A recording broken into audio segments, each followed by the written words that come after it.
Portions of Native Roots Radio may be pre-recorded. It's a good day to be Indigenous. Get up, stand up. They are going to become more brutal. Couldn't cut. He didn't cut again.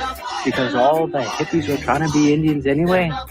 They're going to become more repressive because it's a matter of dollars and their illusionary concepts of power. Hey, Victor. We must live in balance with the earth. And also with recent happenings at Wounded Knee. I am awake. Welcome to Native Roots Radio presents I'm Awake, and I'm your host, Wakanja Hade.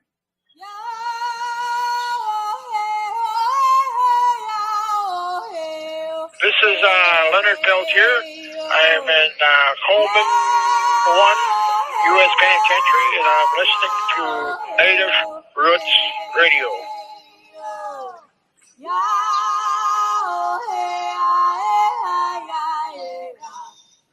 This is a conversation I had with the great Leonard Peltier. Please listen, and happy Indigenous Peoples Day. All right. Well, what can I do for you? I mean, is it good to get you letters? We can really promote that. Well, right now, they're Ruth Buffalo. She's a legislator from North Dakota. She's been doing some awesome. As you know, then she got the Democratic Convention, the Democratic Convention to pass a resolution demanding my freedom. Unanimous votes, and then she got to see Biden, and she only allowed to ask one question. She asked for him to free me, so he told her to give all the information to his aides. Wow. And and so that's what we're right now. We're working on. We're trying to help her. Figure out how. We got to try to help her make sure she gets reelected. Right.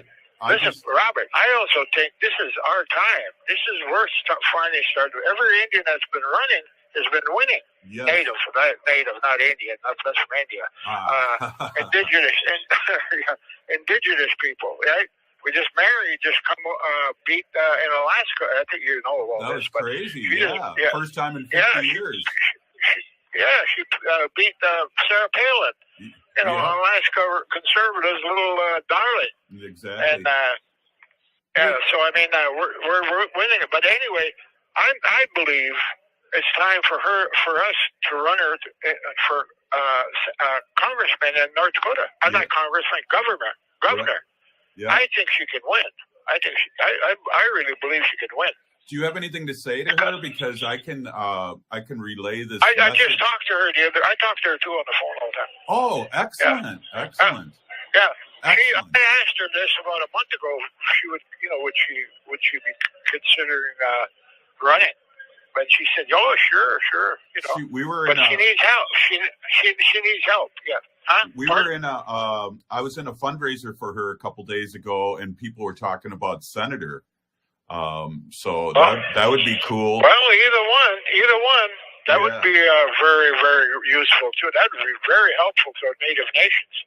So, what can I do for you? What can I send you anything or Well, no, I'm in a very strict place, and there's very little I can do. But listen, I have low points. I should be in a camp, and now the government, courts are saying, the prosecutors are saying I was found not guilty of murder because they don't know who the shooter is, and all this. But now that I'm guilty of aiding and abetting. Aiding and abetting is not even a violent crime. You should have been out. So I've done 47 years on a non-violent crime. I know. But that's not true. It's just they're making it. That's all they're doing. Exactly. Exactly. Yeah. Wow. Yeah, they're just making it up. I feel so honored that you've called me. I just can't tell you. Well, I'll be calling you a little bit often now. Okay. Then so I can reach you just about any time I call, right? Exactly. And unless oh my God, I just say something to my audience right now, and then I can put this on the air too. Okay. Well, what we're doing right now is since Biden has asked the aide to get all of the information to his aide, and then he's going to bring it to him. But we're trying to set a delegation up to go to. Ruth as one. I want Ruth to go. Then the U.S. attorney, publicly apologized to what he did to me at the trial. Unheard of, first time in history, blah, blah, blah. But, and I don't think I'm my lawyer or the tribal chairman, because they promised to build a house on my land if I get home, right? Mm-hmm. And, these are all the requirements to get out and whatever, Mm-hmm. And anyway, I also told people, listen, let's help this move along. Let's get 100,000 letters to the president asking him to release me, because there is no, and we got to mention the case. They can't just say, we pray you'll release him. We can't just say, because the Pope has asked for my freedom, and I don't see, he's supposed to be a Catholic. So we need, well, some people are saying, the hell with that, let's get 200,000. I said, look, let's just go for 100 first, then we'll keep going, But we need people. I need people to help me that way. Please help me. Yeah. Well, we'll get postcards out there set up and get the address to the president's office and make this happen. That's a great idea, and that's very simple for people to do. Yeah, it is. Just got some stamp in an envelope and a sheet of paper, but write legibly and make sure that just tell people. People should mention, instead of just pray. I pray that you let him out and all this stuff. Tell them you're outraged at what they did, because this is the Constitution they violated. And I mean, they if they did this in the military. If they violated the way they did in the military, they get executed. Right. Right. So I mean, that's how serious of offense it is. Well, when you get out, it's going to be like Mandela, and the natives are all the natives and Indians across Turtle Island are waiting for this to happen. So here's something tangible that they can do. Well, I appreciate all that, and I'll do whatever I can when I get out. If I'm allowed to travel, we've got to remember I'm going to probably be on some very strict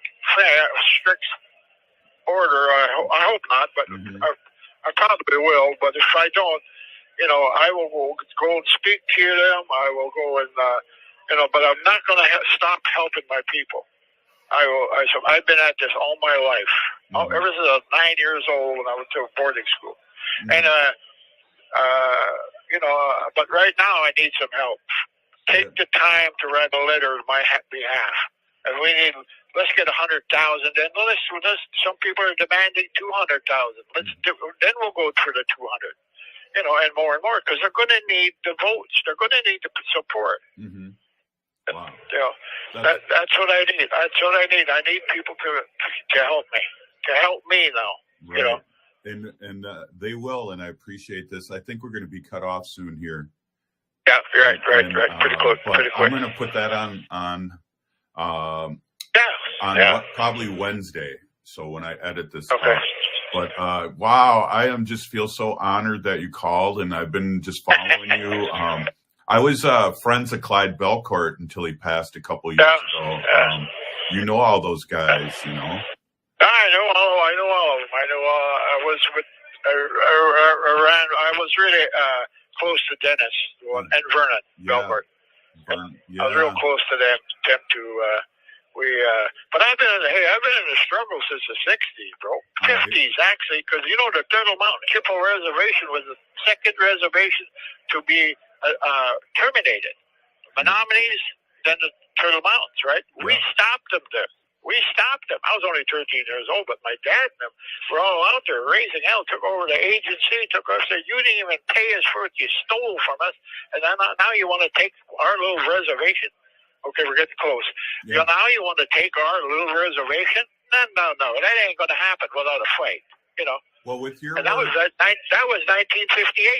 Well, with your work with the American Indian Movement made us young people proud to be Indian, and I want to say thank you.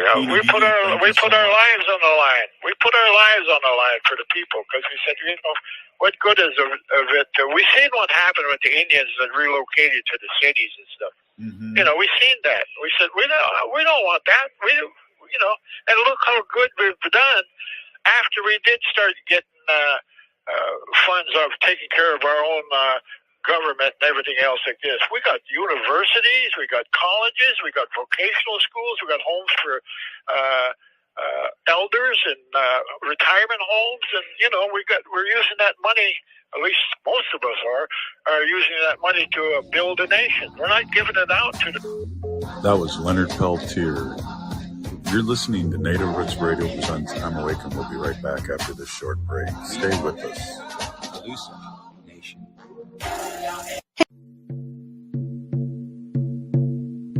When we heal from our traumas, when we face our fears, let go of our addictions, when we relearn our values, when we live our teachings, respecting our elders, cherishing and honoring our children, when we honor and take care of our spirit, there will be no room left for sexual violence. Sponsored by the Minnesota Indian Women's Sexual Assault Coalition. J&S Bean Factory is a native-owned, community-supported, cozy, artsy coffee shop which offers roasted on-site beans, live music, and baked goods. Relax in the beautiful outside patio. City Pages writes, voted top 10 coffee shops. Tucked into a quiet corner of St. Paul's Highland Park neighborhood, this coffee shop roasts beans on-site from the best coffee-growing countries in the world. Located at 1518 Randolph Avenue, St. Paul. The good stuff. Back to school season is here. And while this is an exciting time for parents, kids, and educators, let's not forget how far we've come in our battle against COVID-19. We're in a better place, but COVID-19 is still here, and we need to continue to help protect our communities. With the flurry of new schedules and classrooms, let's not overlook the fundamentals of staying safe. Wash your hands regularly and watch for any symptoms like fever, chills, a cough, or shortness of breath. Should you or someone you know have COVID-19 symptoms, stay home and get tested. Find more tips on continuing to be safe at health.state.mn.us. Let's have this back-to-school season be a time of renewed commitment to our collective health and brighter future for our Native communities. Again, find more tips on continuing to be safe at health.state.mn.us.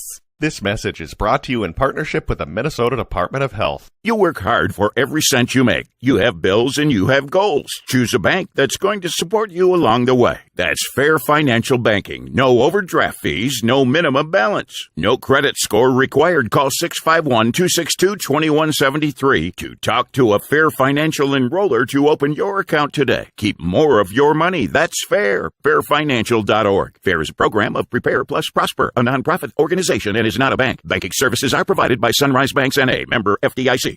This is Angela Warner for Warner Stellian. Buying a big-ticket item like an appliance doesn't have to be stressful. Don't waste time wandering the paint aisles looking for help or arranging your own delivery, installation, and haul away. Our appliance specialists will simplify the process for you from delivery to professional installation and at unbeatable savings. Plus, during our huge Labor Day sale, you can get an extra up to 10% back. And that's just the start. Find out more at warnerstellian.com. I'm Lieutenant Governor Peggy Flanagan, and you are listening to Native Roots Radio. Hey, welcome back to Native Roots Radio presents I'm Awake, and we're here with Rachel Thunder, who's doing the Leonard Peltier Walk for Justice, and we're just doing our hopefully our weekly check-in or every other day check-in. It's really exciting to see what you're doing. Welcome, Rachel. Tante, Robert, and Tante to everybody who's listening. Thank you. So that's where are you at as of we're pre-recording this on Sunday. Where are you at as of today? So the walk is about 30 miles west of Toledo, Ohio, as of right now. And our goal is to get into Toledo tomorrow and the beginning of the day on Tuesday. And we'll be having a rally Tuesday at a park there in Toledo, Ohio. That'll be at 2 p.m. Yeah, that's cool. So just to let everybody know that isn't paying attention or just listening for the first time on our show, Rachel in the American Indian Movement Grand Council has done a walk or doing a walk that started in the Twin Cities and is going to end up in Washington, D.C. on November 14th. And that's a long way to walk, Rachel. Mm-hmm. Yeah, we started on September the 1st at Cedar Field, right there next to Little Earth on the south side of Minneapolis, and walking to Washington, D.C., like you said, Robert. It's about 2.5 months total of walking. It's 1,103 miles. We're averaging about 25 miles a day with our core group of walkers. And, like you said, this walk is called Leonard Peltier's Walk to Justice. It's coming straight out of the American Indian Movement Grand Governing Council. The walk is, we call this a walk to justice because that's what we're asking for. We're asking for justice for Elder Leonard Peltier, for him to be free. But we're also asking for justice for our people, for the Indigenous people, the true and original people of Turtle Island. Justice for them and all of these issues that we still face and have faced since the beginning of colonization. Leonard, he represents a lot of those injustices, they tried to make an example out of him. They tried to say, if you resist us and you resist this system and you resist colonization and, you don't leave your traditional ways behind, then this is what's going to happen. And, it didn't work. Even though Leonard is still in prison, their efforts and their attempts to silence and control our people, it didn't work because we're very much still here. We still have our traditional ceremonies. We still have our languages, our songs, our cultures, our people, our tribes are all intact. Their attempt, it didn't work. So, the only thing that they can do now is let him go. Exactly. And for you people out there listening, our white allies, and of course our Native brothers and sisters, Leonard was part of the American Indian Movement, which for me, being a 61-year-old man, really inspired a lot of us in my generation because we weren't always proud to be Native American. We hid in the bushes, so to speak, until this proud group of American Indian Movement people came out and said, enough's enough. And that's just a short version of it, Rachel. Yeah, well, Leonard's been in prison for, going on 47 years, 78 years old. I'm 31. Every single breath that I have taken, there's been a magic breath from Leonard behind prison walls, behind prison bars. I grew up hearing the stories and hearing what happened. I'm an Ames baby. I grew up in Ames. My parents were in Ames. It's far past time. He's done 47 years for a nonviolent crime for aiding and abetting. It's a nonviolent crime. He's been eligible for parole. And like you said too, I heard you mention like our allies, our white allies and other nation allies. And to that I'll say that, it is an Indigenous issue as far as, what Leonard represents to our people, but this is also a human rights issue, as a human being, that if they can do this to a human being, they can do it to any human being.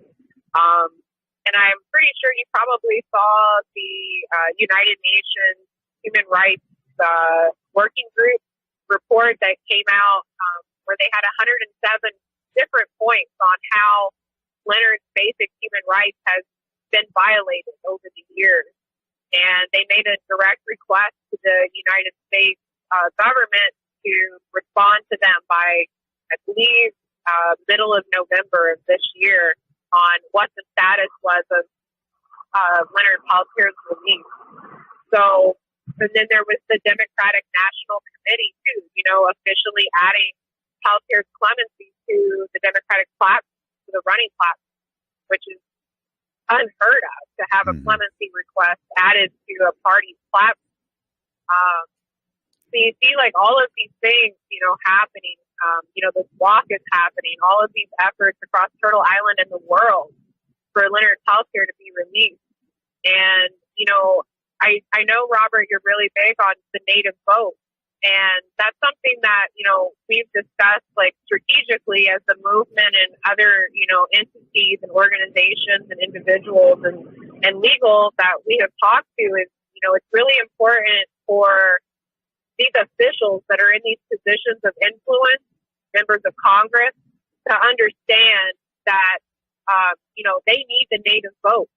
They need the native vote in these states where, that these influential states like Arizona, like Michigan, like Wisconsin, the native vote matters in those states. And if they want the native vote, if they want native votes to show out, then they need to start doing some stuff for native people, like letting Leonard Peltier go. And I know they've got some really important elections coming up, and they might want to be thinking about that instead of just doing acts of tokenism for our people. That's a really good point. In the last presidential, I was at the Native American Presidential Forum, the first one ever in Iowa. And I was there as a reporter for my show. And I asked every one of the presidential candidates at the time. I just said, I'm going to say 2 words and I want your response. And it was Leonard Peltier. And I got a lot of mumbo jumbo. I had a few of them that didn't know. And so that's a really good point. We need to bring up these things that mean the most. For me, it would be like having Mandela or, get out of prison. This would rally us a big time in a good way and make us all feel good. And I think it's something, Leonard's 78, he's been in there 47 years. Give us this. Mm-hmm. Yep, exactly. And, something that Leonard himself really advocates for is the importance of writing and calling the White House. So I know that we've had a lot of people reach out to us about this walk, I can't be there for whatever reason, which is, we understand there's a lot of reasons that people can't be here, but they ask, what can we do? We say call and write the White House. If every single person who was listening to this radio show wrote a letter to the White House demanding the urgency of clemency for Leonard Peltier, demanding his release, and making it an urgent matter, that could be really, really powerful. And so we understand that there's a lot of warriors out there and people who fight for the people, that fight for all people, not even just our people. And, we're putting that call out. If you can't be here on this walk or you can't be present like at our rallies or in D.C., there's a lot of other things that you can do. And one of them, and one of the most important things you can do, is call and write the White House. Yes, definitely. And earlier on in the show today, we're having Leonard on. We had Leonard on, and that's what he said. We need 100,000 or 200,000 people, and everybody that's listening to the show and just into justice need to send the president not prayers. Remove, at the end of our show, Rachel, we always say free Leonard Peltier now. And that's huge because it's justice, like you're doing there. It's justice. Yep, call and write the White House. Call and write your local members of Congress. House members, senators. Call and write people in the Bureau of Prisons, the Department of Justice. All of those entities that are in those positions of influence to see Leonard's release, write them, put pressure on them. And like you said, Robert, not in a gentle way, because this is urgent. He is 78. He has type 2 diabetes. He has an abdominal aortic aneurysm that's fatal if it ruptures. He had a stroke that he lost 80% of vision in one of his eyes. It's time to let him go home. It's past time. He should have never even been in there to begin with. The only thing that he's guilty of, in his own words, is fighting for his people. Right. Well, hey, we're here with Rachel Thunder with Grand Governing Council of American Indian Movement, and she's on the Leonard Peltier's Walk for Justice. which ends up in November 14th in Washington, D.C. Peony, Gigi, Rachel, and happy a day before, and I guess it is today where this will be heard, Indigenous Peoples Day. And thank you so much for what you're doing.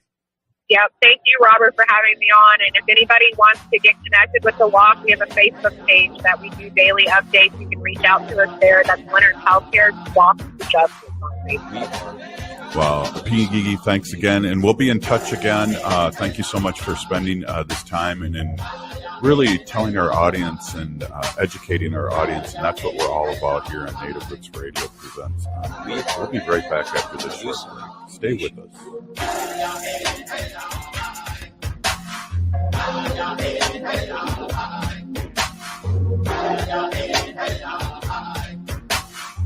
We are the Elusive Nation. We are the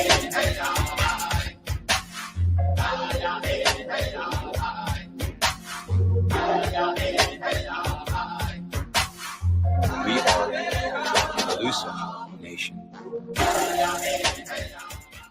I heard sex trafficking happens a lot in Indian country. What is that? Here are some of the real reasons why sex trafficking happens in Indian country. Unequal gender roles that were forced on us by colonization. Communities don't have enough resources. Silence around domestic and sexual violence. Lack of attention and justice for missing and murdered Indigenous people. There's a lot of behavior that keeps our communities out of balance. These are just a few true reasons why Native communities are targeted by traffickers. When these acts of violence happen in our communities, it opens us all up for exploitation. Sponsored by the Minnesota Indian Women's Sexual Assault Coalition. Minnesota has the only original wolf population in the continental United States. And 80% of Minnesotans believe the wolf should be protected. Howling for Wolves is asking Minnesotans to respect our true wildlife manager, the wolf. Their survival is critical to our ecosystems, our communities, and even our economy. As highly intelligent animals with strong social bonds, Minnesota wolves deserve to be protected and admired. Learn more at howlingforwolves.org. Let's live and let howl. Howl!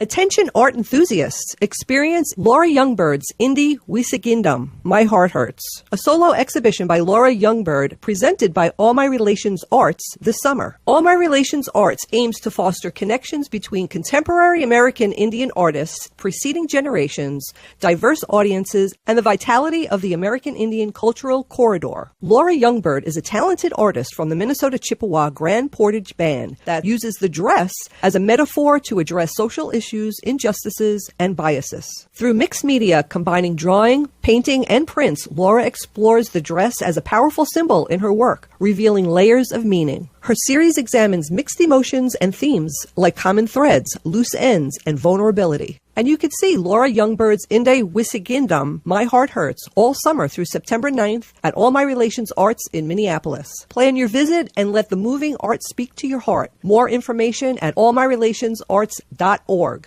J&S Bean Factory is a Native-owned, community-supported, cozy, artsy coffee shop which offers roasted on-site beans, live music, and baked goods. Relax in the beautiful outside patio.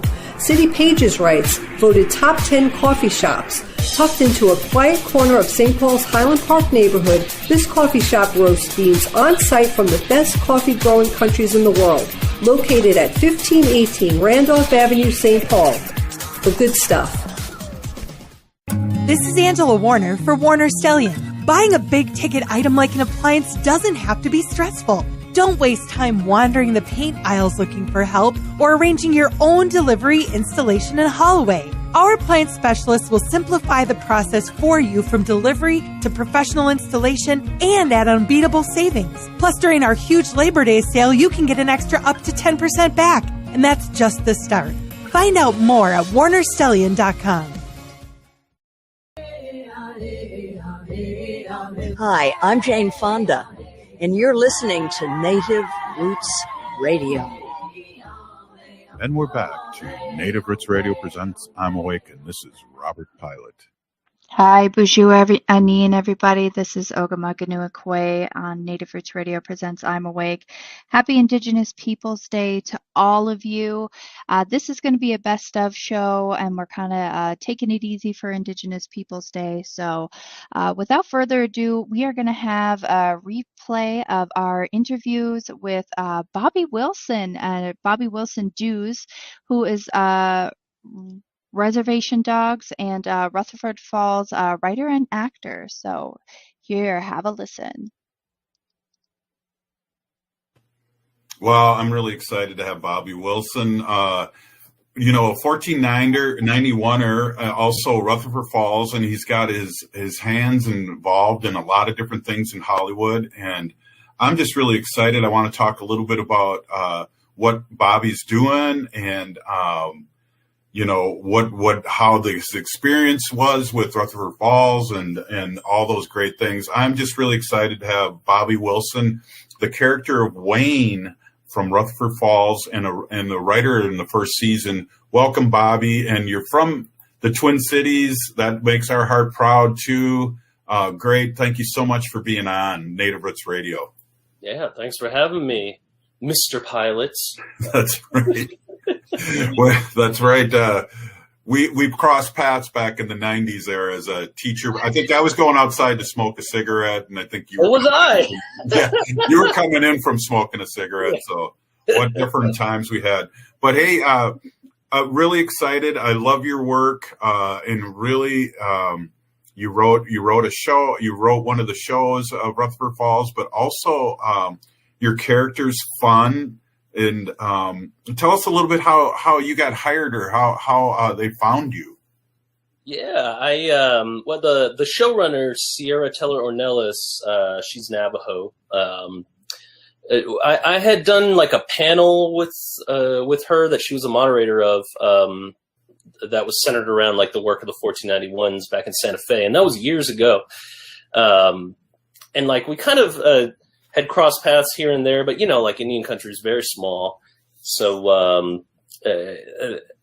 would just kind of always see her around. And I knew that she was writing in Hollywood, and I always was like, every time I got to see her, I'd be like, how come nobody like knows who you are? Like, I go to all these Indian conferences with the 1491s to do like performances or what have you, and like every time people are like talking about representation, and I bring up Sierra Teller Ornelas being a network comedy writer, people are like, who's that? I've never heard of that.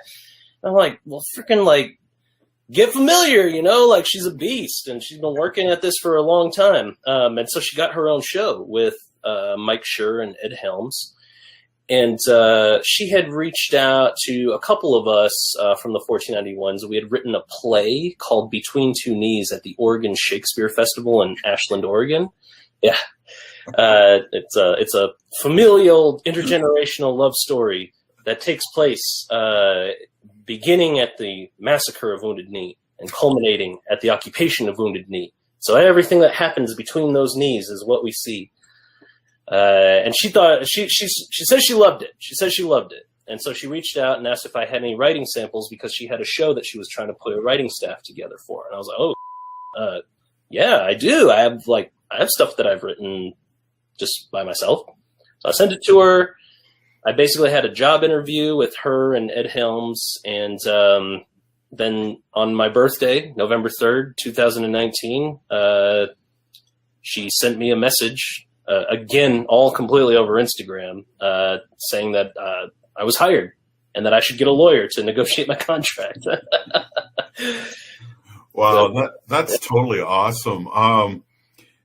Tell us a little bit about your character, because I love the character. There's you and a lady working at the casino. I just love it, and just kind of being a kind of a narrative towards one of the lead characters. I just love it. Can you tell us a little bit how that came about, was there any typecasting? Well, I'll tell you what, whenever we was coming up with this character, Wayne, it's Wayne and Sally. And, I guess they're probably like kind of cousin brother sisters. Like we've been very fluid with like how everybody's related in the show, as we should be, because that's just how it is. But, Wayne is, he's kind of grumpy, but also like the subtext is that he genuinely cares about Regan and what it is that she's doing. That's why he gives her is because he loves her. Wayne and Sally, they both treat her like garbage. even though like it's a little bit like where we talk about crabs in a bucket, we talk about this like Indian jealousy type of thing. We try to touch on those things sort of without calling it that, except in the season finale, we finally actually call it crabs in a bucket. I love that character though. All those characters. Well, I love the fact, and I don't know, we were talking before the show, so I don't know if I mentioned this. I love the fact because I feel like it really has a lot of heart, and it reminds me a lot of Smoke Signals. And in one way, too, there's so much going on. I'm going, I got to watch that again because there's a lot of information coming out here. And during every episode, I was like really surprised. I'd go to my wife. I go, "Did you hear what he just said?" And also, it's really good because I feel like it's amplifying Native voice. We're still here in a good way. Yeah, in a good way. Oh, wise words from Choka Robert.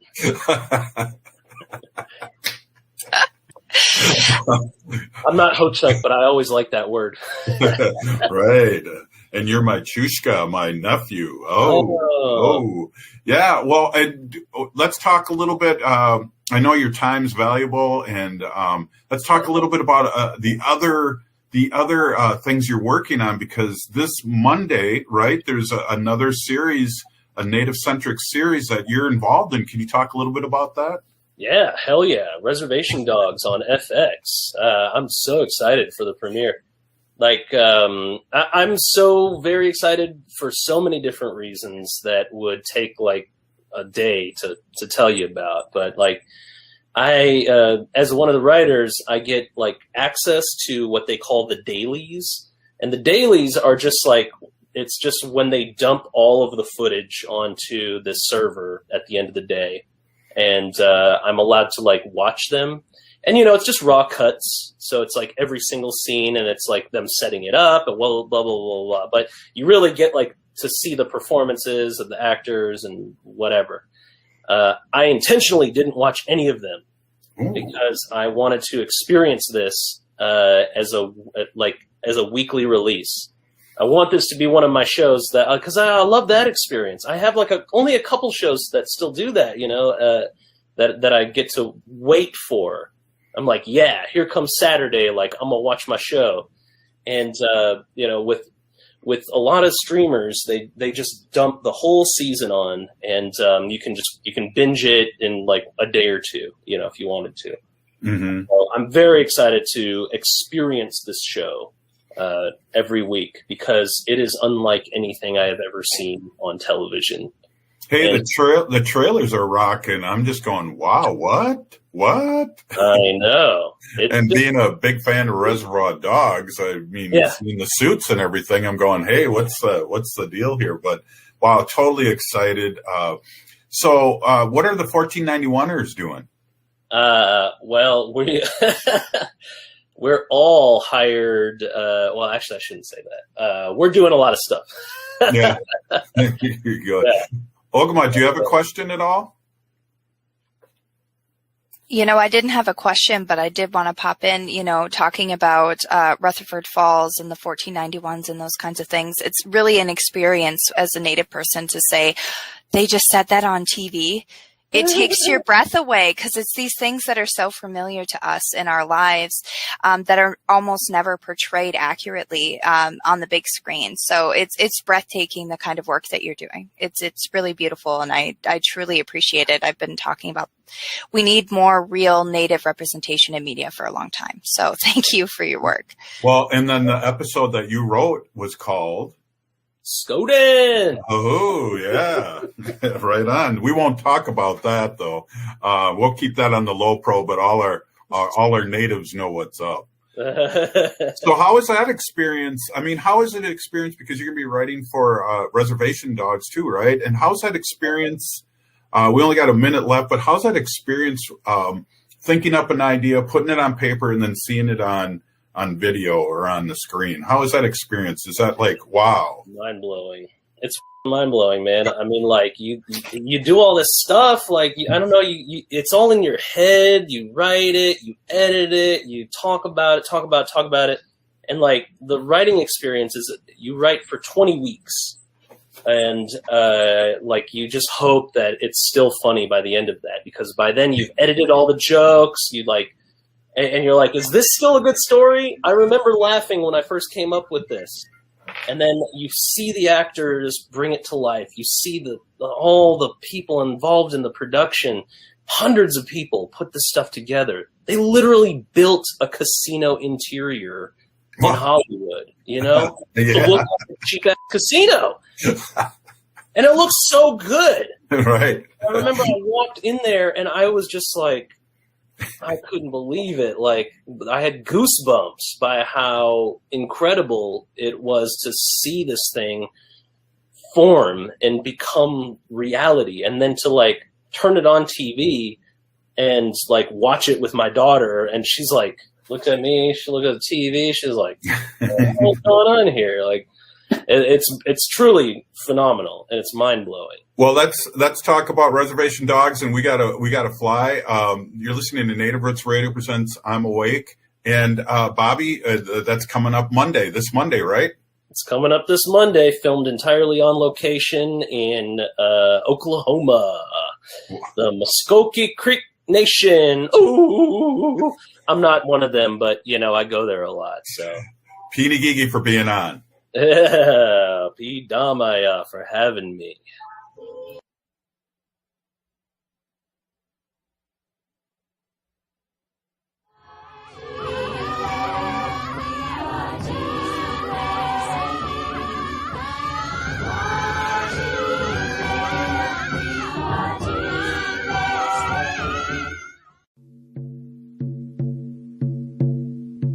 When we heal from our traumas, when we face our fears, let go of our addictions, when we relearn our values, when we live our teachings, respecting our elders, cherishing and honoring our children, when we honor and take care of our spirit, there will be no room left for sexual violence.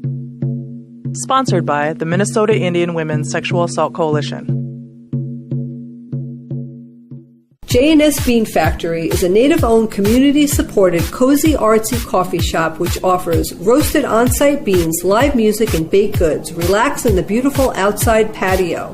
City Pages writes, voted top 10 coffee shops.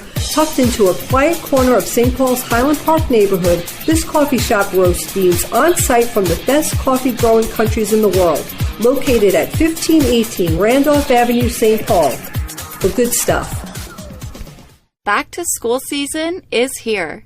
And while this is an exciting time for parents, kids, and educators, let's not forget how far we've come in our battle against COVID-19. We're in a better place, but COVID-19 is still here, and we need to continue to help protect our communities. With the flurry of new schedules and classrooms, let's not overlook the fundamentals of staying safe. Wash your hands regularly and watch for any symptoms like fever, chills, a cough, or shortness of breath. Should you or someone you know have COVID-19 symptoms, stay home and get tested. Find more tips on continuing to be safe at health.state.mn.us. Let's have this back-to-school season be a time of renewed commitment to our collective health and brighter future for our Native communities. Again, find more tips on continuing to be safe at health.state.mn.us. This message is brought to you in partnership with the Minnesota Department of Health. You work hard for every cent you make. You have bills and you have goals. Choose a bank that's going to support you along the way. That's Fair Financial Banking. No overdraft fees, no minimum balance. No credit score required. Call 651-262-2173 to talk to a Fair Financial enroller to open your account today. Keep more of your money. That's fair. Fairfinancial.org. Fair is a program of Prepare Plus Prosper, a nonprofit organization and is not a bank. Banking services are provided by Sunrise Banks N.A., member FDIC. This is Angela Warner for Warner Stellian. Buying a big-ticket item like an appliance doesn't have to be stressful. Don't waste time wandering the paint aisles looking for help or arranging your own delivery, installation, and haul away. Our appliance specialists will simplify the process for you from delivery to professional installation and at unbeatable savings. Plus, during our huge Labor Day sale, you can get an extra up to 10% back. And that's just the start. Find out more at warnerstellian.com. Hi, this is Representative Sharice Davids from Kansas. I'm Ho Chunk, and you're listening to Native Roots Radio. And we're back to Native Roots Radio presents I'm Awake, and this is Robert. We're so blessed here to have Bobby Wilson of Rutherford Falls, 1490 Wonders, and also of Reservation Dogs. And let's finish up our conversation a little bit, Bobby. Thank you so much for being on again. Let's finish up we're wrapping up the season of Rutherford Falls, and you're about to do some voiceover work, some dubbing. And then how fun is this, Mr. Hollywood, huh? Oh man, how fun is it? Shoot, man. I can't quantify it, but these are the best days of my life. Right on. So how many shows Rutherford Falls is going to have when their season opens? Is it 8 again? Yeah, it's a 8-episode season. Yeah, that's awesome. Well, let's go into Reservation Dogs, and I know that's a huge hit. In you guys were re-upped for another season. I think I guess my first question is, how did it feel as Jumbo working with Mr. Farmer? I mean, I'm like enamored with you, but I can't imagine working with him and thinking nothing but smoke signals. Yeah, man. Gary Farmer is a legend, not just for Indians, but I realized for white people who are super into cinema, Gary Farmer is still a legend. I mean, look at his filmography, Dead Man, the Jim Jarmusch film from way back, starring him and Johnny Depp. And really, more than Johnny Depp, that is Gary Farmer's movie. He's incredible in like everything that he does. And so he's actually in an episode of Rutherford Falls season 1. He plays my uncle. We don't actually interact together in that episode, but I remember the set writer, and mind you, this man, the set writer, the production writer that day, he was like a joke writer for Kimmel. He was he's been writing on big network comedies for many, many years. And he comes to me and he says, dude, that's Gary Farmer, and I want to give him a note, but also, I kind of don't. I'm a little bit scared to talk to him. I'm like, why are you scared to talk to him? He goes, are you kidding me? Have you seen Dead Man? That's Gary Farmer. I was like, oh, yeah, okay. So it was fun. I think if this was my first time with him, I might have been a little bit more nervous, but I've had weird, run-ins with Gary Farmer because he's just that legendary over the years. The first time I ever went to Santa Fe, New Mexico, I saw him perform as Gary Farmer and the Troublemakers, his band. Wow. And he was like his own roadie, and me, Sterling Harjo, and Ryan Redcorn got shamed into because we were standing there watching him, and it was like, wow, man, how old do you think he is? Look at that, he's so big, he's carrying all his own equipment still. And somebody says, well, go over there and help him. That's your elder. And we were like, oh, shit. We all got up. And we went over, helped him out. And I was like, wow, that's Victor's dad.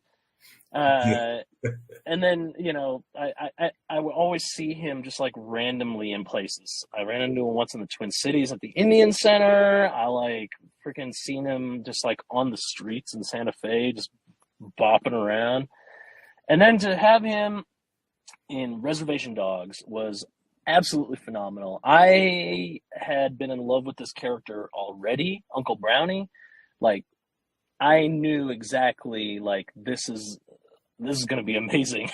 This is such a crazy character, and what to get Gary Farmer to play that character, what a blessing, what a trip. And I'll tell you what, man, that scene, I'm smoking him down. He's trying to sell me his old weed that he found, that he buried in his lawn years ago, you know what I mean? And sorry, I said I wouldn't cuss. I keep forgetting. It's just my natural way of speaking. But so he goes to the dispensary, and my character, Jumbo, is like, I can't buy this, man. I test it out, and it just kills my throat. I'm just harshed out. And he's all good stuff, yeah. And yeah. I'm like, no, man, no, I can't buy this, and it's an antique. And then Paulina Willie Jack, she goes, "Hey Jumbo, like, why don't you smoke Uncle down?" And I'm like, "Oh, I got something for you." I pull out this big bong, and it's funny, like on the set, we're not smoking actual like THC weed, but we are smoking weed. But it's like the O'Douls of weed. It's just CBD. It's purely CBD. There's no like whatever the stuff that gets you stoned in it. But it's actual like weed and plant, and so like we stuff it in there. And Gary tells me right before we start filming that part, he goes, I can't just fake it. I can't fake it. It's not going to look good. It's not going to look good. And, people are like, you don't have to hit it. You don't have to hit it, Gary. It's fine. Like, he's got an actual lighter. He can actually hit it. It's a real bong. And they're like, we'll just, with effects, we'll make the smoke come out. It'll look real. And he's like, no, it's going to look bad. It's going to look bad. So I'm actually going to hit it. And I see him go for it. He fills that whole bong full of smoke all the way up. And I'm like, oh my, fills the whole bong up. He pulls that sucker out and he freaking clears it. All the smoke goes up. And he just like coughs his smoke everywhere. And like inside, I'm going, oh my God, like this man is going to die. But I don't want to mess up the scene because he just did this crazy thing. And so I'm just like, hey, really just trying to play into it and not ask him if he's okay and wants to sit down. And he looks at me and his eyes, he's just like, there's just tears running down his eyes. There's snot coming out of his nose. He's drooling and he goes, it's good stuff. That's awesome. Poor guy. That's awesome, though. It was amazing. From the days of Powwow Highway to, it's just, it's really great to see. Can you hear me? Yeah. Way-o. Can you hear me? Everybody say way-o. Yeah, I can hear you. Good. Okay, go. Wow. Bobby, that was a great story.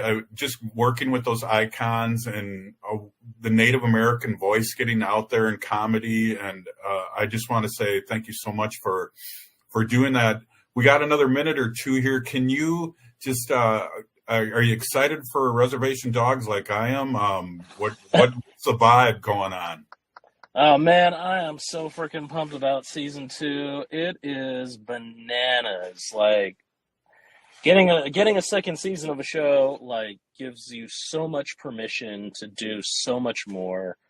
Especially with how successful season 1 was of Reservation Dogs. It's like going into we start filming in Oklahoma in mid-March, and we're going to go until May. I get to be on set this whole time as a production writer, which I'm super pumped and super nervous for, but it's going to be great. I can't wait. I got Migazi Pensino and Tasba Chavez as my cohort for production writers. So they've got a lot of seasoned experience on me. So I'm so freaking excited to see how insane this thing is. If you need an old Ho-Chunk to come down and do a cameo, let me know. I'll fly down on the first plane. Choka Pilot will see come on you down. there, Choka. Yeah. I can't wait for the junior elder scene. Do I bring him a plate? Do I not? I don't know. Yeah, he gets his own, I think. Yeah. or the junior elder like myself just looks sad when the other elders are getting their plates. So I'll practice doing that. But yeah, appreciate you spending some time with us. And really, you're making us here. I know you're an old and a young employee too. I got to give you a shout out on that. You and Dallas, which blows my mind. Which blows my mind. That organization's still going on, and I have a lot of former students that are working there, and it's a great legacy that you had. Yeah, thanks, man. It's freaking crazy to think about staying at Indi Young as a teenager, and then now I'm just like, I don't know, writing TV and getting flown around to be on it. I'm freaking blessed, man. You are, and my ancestors every day. Pinigigi, you are blessed, and we're blessed to have you on. And thank you so much for all you do. and all the good words and the great spirit that comes through you and your characters and your writing. I really, really appreciate this time.